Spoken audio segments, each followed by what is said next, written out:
Ayaan Hirsi Ali was raised a devout Muslim, but she says Islam must be reformed to save it from extremists.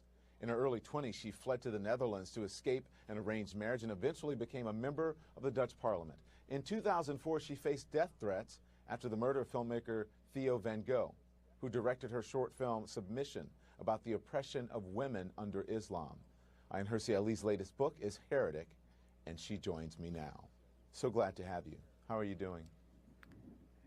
Doing great. Thank you, Rehan. Thank you for having me.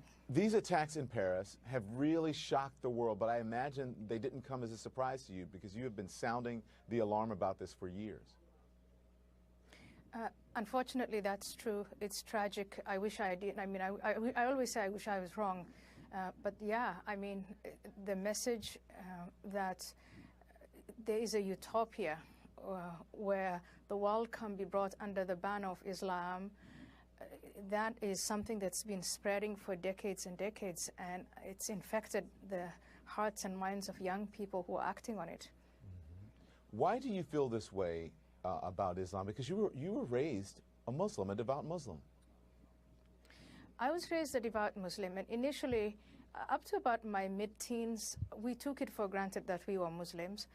And then in secondary school, I mean, I was 15, 16 at that point, this narrative that it wasn't enough to be just Muslim, it wasn't enough to be pious. There had to be something else. You had to go and command right and forbid wrong and tell fellow Muslims that they should be praying and should be pious, to tell Christians to convert to Islam. What entered our neighborhood and our life was a narrative of jihad, you know, holy war, martyrdom. The world was divided into those who believe and those who don't. Jews became our enemies, etc. And that is when 9/11 happened years later. I thought, oh my goodness, that took on hold, and it's not only of me, but if I was one of those young 19 men, and if I had gone on to believe that, I would definitely have done the same thing. You say the opposite of what many people who come on and who are Muslims and who practice Islam, and they say Islam is a peaceful religion. Are you saying Islam is not a peaceful religion? I'm saying there are millions of peaceful Muslims, people who want to live in peace, especially since that's the one key thing that's challenged in Muslim-majority societies. But Islam as a doctrine, as a theology, and especially in its political aspects, it is used to wage war. It's used as a tool of intolerance towards women, towards gays, towards others. And that's what I'm talking about. It is, of course, possible to turn Islam into a religion of peace, but it's not going to happen automatically. There are things that need, and I describe those 5 key points in my book, but things need to happen.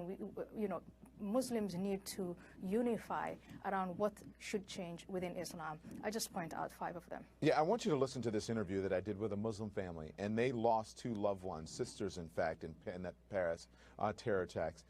Sharif and Jai, one of the brothers, made this emotional appeal. Listen. We are among so many victims.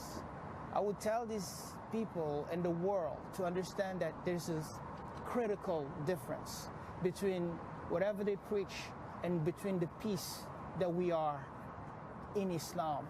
I want to tell these people that whatever agenda they're doing, they should stop wrapping it around the blanket of Islam, because the blanket of Islam is about peace and unity and love, because that is the furthest from Islam. Because a Muslim would not kill just for the sake of killing, especially killing women or elderlies or kids. So, Ayaan, what do you make of what he's saying? He's obviously in grief, but he is saying that, basically saying that these people are perverting Islam. Yeah, so I acknowledge his grief. I feel his pain, but they are not perverting Islam. The people who killed his relatives are invoking the Quran. The question is, they invoke the Prophet Muhammad, the founder of Islam. 1.6 billion people follow his example or aspire to follow his example. Did Muhammad behave in these ways? That's the extremists, the way they portray him. And the uncomfortable truth is, yes, he did. Can he be an example in that way? If not, what should Muslims do and say about it? What about jihad, holy war against the infidel? What about Sharia law? What about commanding right and forbidding wrong? What about investing in life after death? These are very problematic concepts within Islamic doctrine, Islamic theology, Islamic jurisprudence, history, and tradition. And it is promoted not only by crazy individuals who feel disenfranchised and marginalized in Europe, it's promoted by the key countries of, you would say the core countries of Islam, such as Saudi Arabia, Iran, Qatar. They've been pouring a lot of money into this narrative, and now we are seeing the world unfold in the way that they've been promoting it, and they're not taking responsibility, and they're not being held responsible for it. Is this what you see? What do you see as the cause for the rise in radical Islam and these terrorist acts? Is it because of what you just said? Well, the idea that the world can only be improved and Islam is the solution, that idea is about at least 95 years old. If I start with the Sunni Muslim Brotherhood in response to, westernization. But the idea took on hold and was spread across the world with resources, with money from oil. And I would say the key country that has pushed this is Saudi Arabia. They've established madrasas everywhere across the world, pushing this Wahhabi narrative. And Qatar joined them and other oil-rich countries. And now they're facing the backlash. They're playing the victim card. They're not taking responsibility for the fact that they actually pushed this narrative and destroyed whole societies and continue to destroy whole societies. And we need to hold them responsible for that. You think that we could have a better strategy. You say that European leaders must do 3 things that you write about in your latest article. 3 things to start to prevent further attacks. You say learn from Israel, address the infrastructure of indoctrination, and design a new immigration policy. Does this apply to the United States as well? I think eventually it will. 2 decades ago, when this generation that have now turned out to be jihadis, when they were not jihadis, when they were just young children, Europeans failed to educate them and immerse them in the ideas of liberty and tolerance and equality and what Europe is all about. The Islamists were penetrating their neighborhoods, telling them Western civilization is all about oppression and decadence. And they could read in newspapers and see on television Westerners also complaining about Western society, thus reinforcing that message. Now, I think in hindsight, we need to penetrate those very same neighborhoods and try and educate young citizens of free countries what freedom is all about, what tolerance is about, what equality is all about. Closing of borders.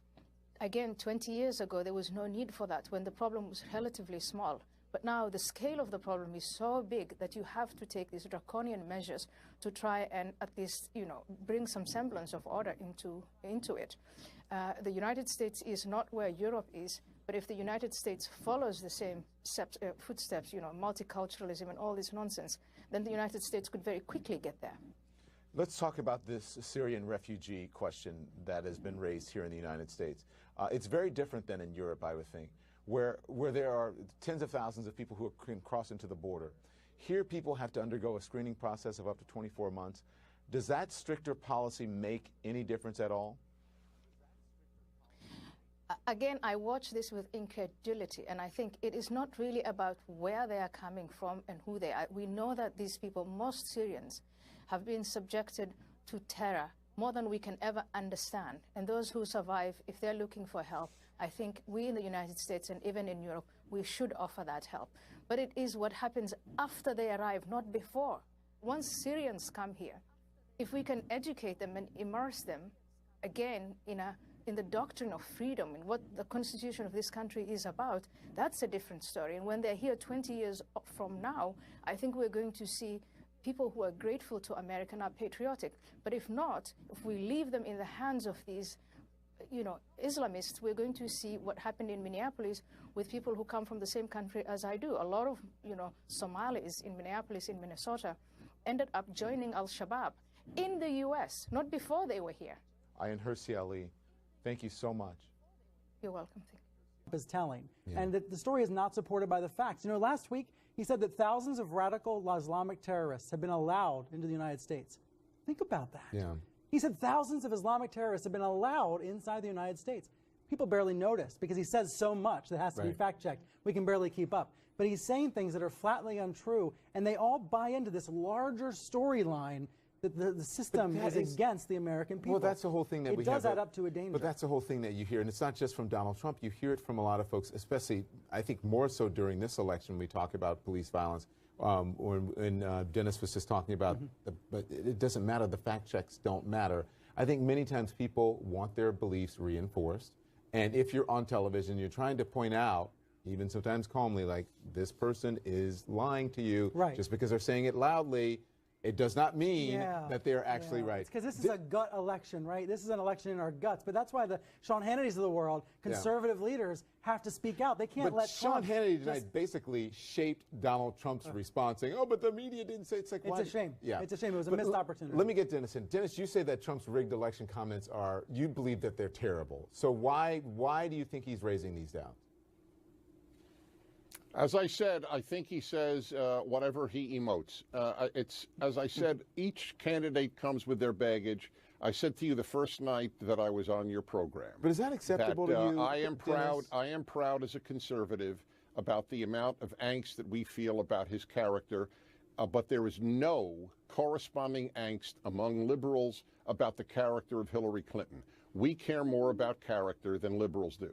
That's what I will say. There are a lot of people that are concerned about Hillary Clinton. And listen, I get your point. No, about her views, not her character. You never hear it. You never hear it. I'll take you at face value. All right, let's just say that. I'll let you have that. But then how, considering all these remarks that we hear every single day, and so you had 50 very well-respected people who know foreign policy and security coming out yesterday, how then can one in good conscience, as a conservative, say, this is the guy for me? Because if one believes as I do, this is the larger picture of all, if one believes as I do that the left is damaging my country perhaps irreparably, as it is doing to Western civilization in Europe as well, undermining the basic values of the society, I know that that's not how a nice, sweet person on the left wakes up in the morning. I understand that. Half of my relatives are on the left, and I love them. I understand that. But that is the damage. Look, take the university. The university has been damaged terribly. It has become a place of indoctrination and virtually no free speech versus what it was in the past. Can I jump in here, Dennis? Yeah, sure. Go ahead, Ryan, please. Defend what the left does at the university. You're talking about a lot of things here, but fundamentally, if you agree with me that the free and fair election is the most important thing that we're building everything else on, isn't that more important than what's going on in academia? I mean, we're talking about the basis of everything.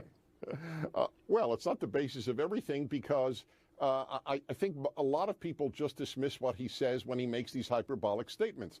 But you can't dismiss what is happening at the university where conservatives are shut down if they speak. Yes. Yeah. Okay. Sure. So listen. And he yells, if Trump loses the election. Right, and he yells rigged. And suddenly there are people who are saying... He's already yelling rigged because he's afraid of these polls. And I think the reality of it is there are several people who look like me, who have felt like they have been locked out of an electoral system for decades. We finally had some relief with the Voting Rights Act of 1968, which the Supreme Court gutted with Shelby versus Holder. Then you have these states who are passing voter suppression laws, voter ID laws. Trump goes to North Carolina and says that he supports the very act, the very piece of legislation that the appeals court just said is not constitutional. That is a major problem. Well, that's going to have to be the last word. Thank you all. I'm out of time. Okay. Thank you, Ryan. I appreciate